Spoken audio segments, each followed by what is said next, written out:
All right, what's up traders? What's up tycoons? Super excited for today's video. We're doing another viewer request. We're going to be taking a look at TTOO. All right, breaking down T2 Biosystems on the daily time frame. We will look at the chart. It's been bleeding massively, guys. Okay, this stock has been performing very horrible. And there's a couple of reasons why we're going to go over those using today's sponsor, Simply Wall Street. There's a link in the pinned comment down below or in the description you guys can use to get a 14-day free trial or up to 40% off of your purchase. But we're going to use the platform to go and review T2 Biosystems a little bit more.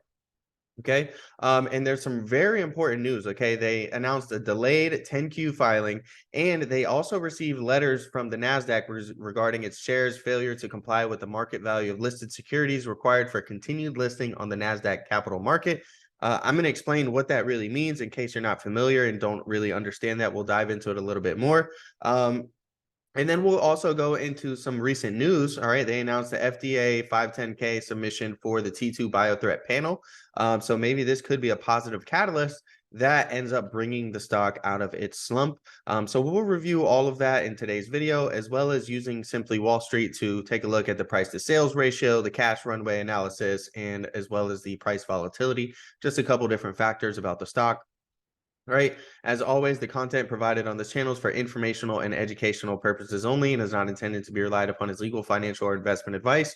Trading in stocks, bonds, commodities, and crypto involves a significant risk of loss and is not suitable for all investors.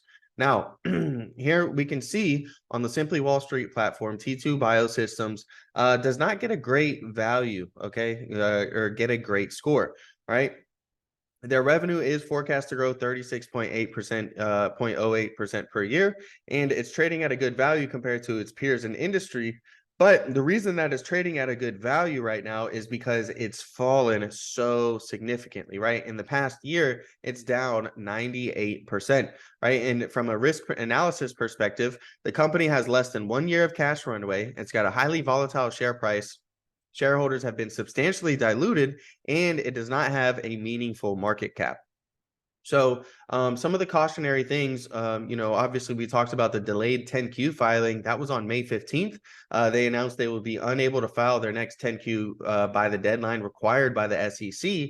And over here, they basically are receiving a letter saying from the NASDAQ saying that they are about to be delisted. Okay, about to be delisted from the stock exchange. They received a letter from the NASDAQ Stock Market LLC indicating that for the last 30 consecutive business days, the market value of listed securities defined by NASDAQ had been below $35 million minimum requirement for continued listing on the NASDAQ capital market under the NASDAQ listing rule. The company were provided an initial period of 180 calendar days or until May 22nd to regain compliance. On May 23rd, the company received a letter from the NASDAQ informing the company that its shares have failed to comply with the MVLS required for continued listing on the NASDAQ capital market. And as a result, the company's shares are subject to delisting.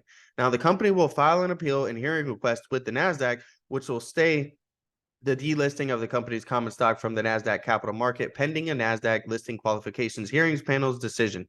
There can be no assurance that the panel will grant the company's request for continued listing. However, the company intends to present a plan to regain compliance to the panel that includes a discussion of the events that the company believes will enable the company to regain compliance in this time frame. So there's a very high possibility that this company could be getting delisted as they didn't meet the requirements. There is a small chance that the NASDAQ can grant them an extension.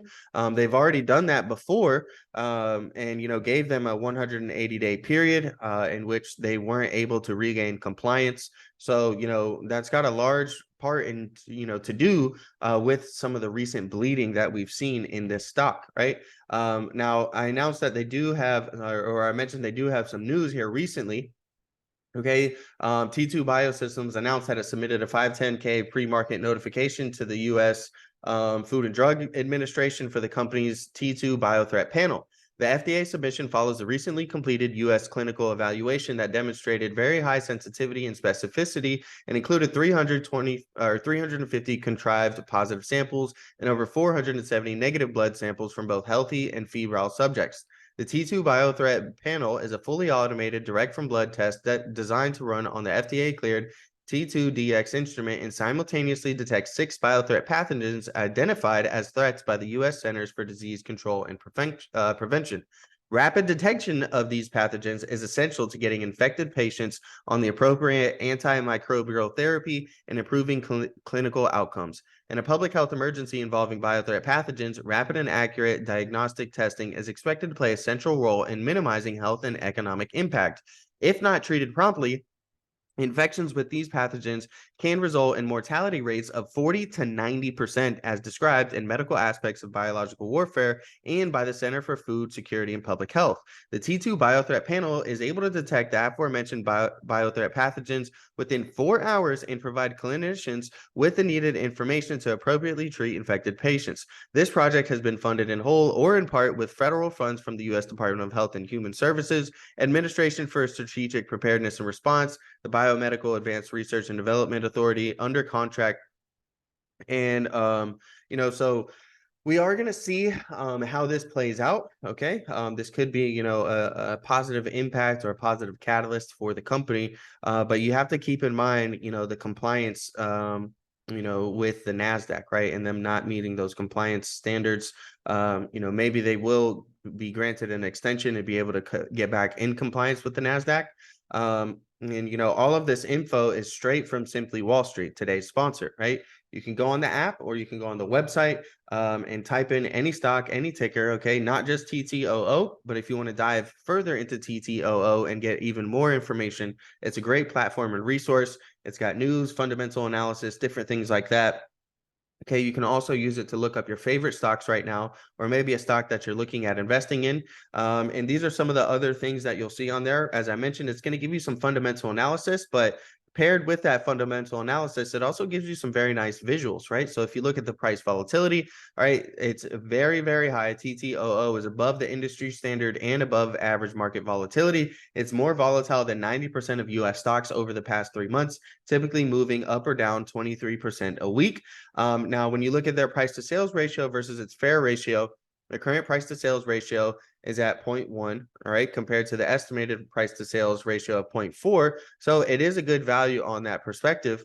But the reason that we're seeing price dropping so much is largely in part, in my theory, due to those NASDAQ compliance issues, right? And if you take a look at the cash runway analysis, TTOO has less than a year of cash runway based on its current free cash flow.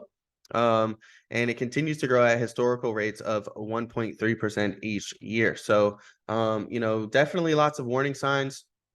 Okay, if we are able to gain compliance and maybe get a rally in the stock, okay, ultimately 0.5847, so about 58 cents is the key level we need to get bullish above. These are your major Fibonacci retracement levels right here, and we've had an extremely large move to the downside. Even if we were to retrace up to here, it could be for a continuation to continue going lower. It's extremely oversold, right? This right here is 30 on the RSI, and it's been below 30 for an extremely long period of time. Really, since February, this thing has just been trading in these oversold conditions. And even though it's been oversold, we haven't been able to see any type of significant rally in the price of the stock. So, there is a huge gap up to 107 and another gap up to 136. Typically, about 90% of the time, these gaps do fill historically in the market. But obviously, if your company is going to be delisted, it's not going to fill, right? It's going to be delisted. So, there is that 10%. And oftentimes these are some of the situations where the 10%, of the gaps don't fill, oftentimes can be due to things delisting or maybe some type of reverse splits or different things like that. I would be very, very cautious if you're trying to invest in this right now. Okay, again, this is a viewer request, so I am covering this one. And you really have to believe in the company and believe that they're going to get an extension from the NASDAQ and they are going to be able to regain compliance. If that does happen, then there is a possibility we could see a recovery in the share price. But for now, it looks like something I would definitely be cautious of and stay away from, and maybe wait to see if they're going to, fall in compliance and get that extension from the NASDAQ. Appreciate you guys watching. Smash that like button, subscribe to the channel, and I'm out.